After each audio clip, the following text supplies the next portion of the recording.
Hello everybody, this is going to be my Survivor Series predictions. I should have probably read a little bit of the things up here, but I didn't, so it's what it's going to be. I have a list of the matches on the side of me, as I'm going to read off and then tell you my thoughts and opinions on the matches and things like that. One thing that surprised me automatically was that there was no ECW Championship match. Not even Matt Hardy versus Mark Henry for the 11th time. I was hoping maybe for Mark Henry versus Finlay, and maybe you could put someone else in the match that Matt Hardy is going to be in. Because there's no Finlay on the pay-per-view, as there's so many people missing from this pay-per-view that I thought would actually make the cut. But as an effect, they didn't. Another note is that most Survivor Series, you usually see like a 6-on-5, 4-on-5, sort of a handicap type of match going into this. They did not do anything like that. Maybe at the last minute might spur something, somebody get attacked, things like that. But as it stands, all Survivor Series matches are 5-on-5s. Nothing too spectacular, no 7-on-7, 8-on-8. None of that elimination style matches, which I was thinking would happen if you only put 6 matches on the card. Instead, they're just going to give them a lot of time, which can be good or it can be very bad, depending on the work rate of most of these superstars.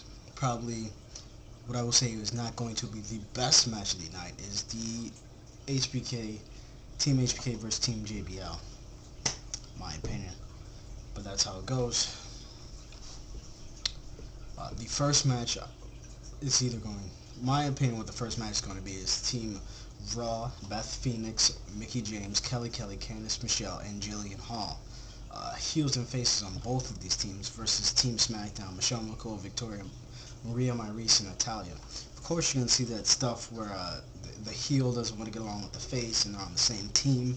It's inevitable. They have to do it at some point in time. Most likely, you're going to see it on the Raw brand and a little bit from the SmackDown brand. I most think I'll see it from Beth Phoenix to any other possible team, since she's working with a lot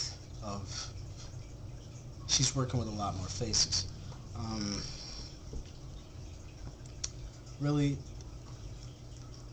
I think Jillian Hall is going to be at a disadvantage very early on. I think she is going to be the first to be eliminated, not a bigger name.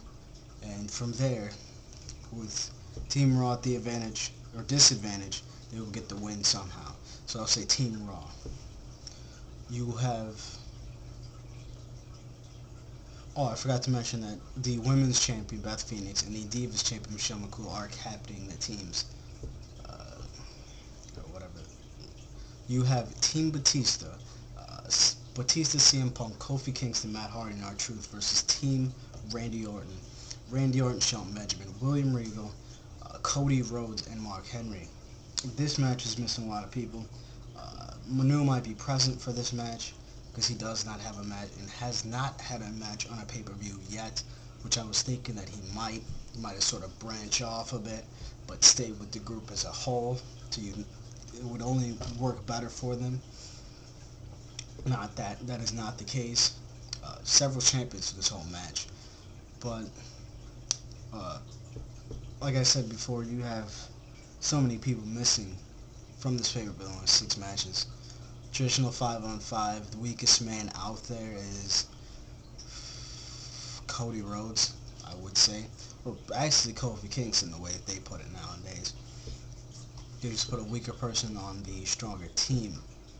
Well, they've been using him as Kofi Kingston has been losing a lot in singles competition, though he is half of the tag team champions. Team Orton for this one. I will say Team Orton. You have Team Michaels, Shawn Michaels, Rey Mysterio, Crime Time, and the Great Khali. I'm not sure I even like the Great Khali as a face, but I guess it's sort of working in ways. You have versus Team JBL, Kane, MVP, John Morrison, and The Miz. This one is the one I think will go after the Divas match because of just who is on JBL's team, and they're not that big of stars that compared to what I think the Batista match, Batista and Orton one, has a lot more potential and a lot more things. This one I'm going to give to Michaels. There has to be some sort of happy ending. Someone on this pay-per-view, in my opinion. There will be one more. You have Triple H versus Vladimir Kozlov. maybe Jeff Hardy will step into the mix. If he does, I do see a title. I want to see a title change. I am sick of Triple H having this championship. He has basically been on this roll where he hasn't lost at least once or twice in the entire year, which irritates me to hell. So I'm hoping that he'll lose it to Kozlov. Not yet, Jeff. If they're not ready to trust him, at least give it to somebody else. Give somebody that goddamn opportunity. You have The Undertaker versus The Big Show. This one, I saw this coming. Actually, when I was doing the booking seasons and things like that, this one I actually booked would be, actually I booked Kozlov in this position as The Big Show, but it was going to be a casket match or a buried alive match at Survivor Series. Basically, it's the birth, it's when The Undertaker first has debuted and things like that. So he has a strong history at Survivor Series. I think that's when he won his first WWE Championship a year later. So it was a big moment for The Undertaker there. And I think this is time for him to take his injury leave, things like that, so they could refresh his character and maybe even the big shows with this.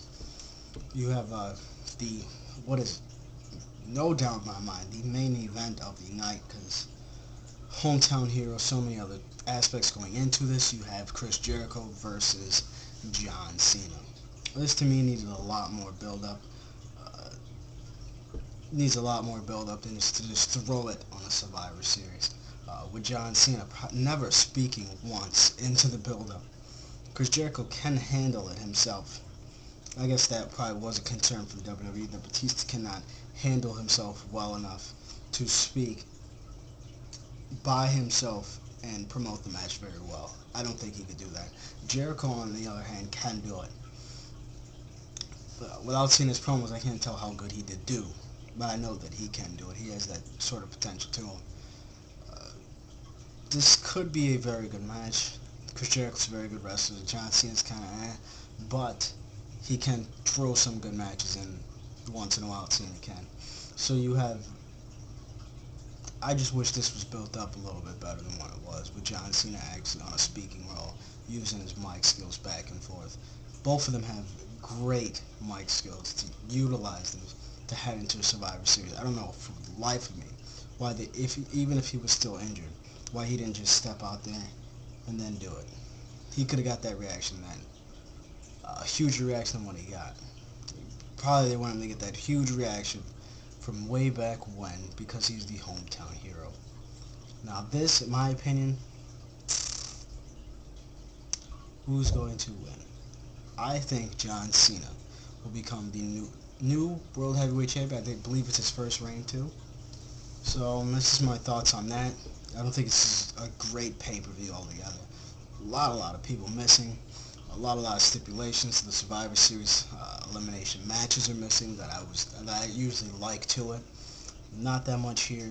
Not even an ECW Extreme 5-on-5 Survivor Series elimination match, which would have probably been sick. To throw those guys in there and have the new guys that you've never heard of actually make a name for themselves in some way or another to, make that money for the company at any time to prove their worth. So that's my thoughts on that, See you later. Bye.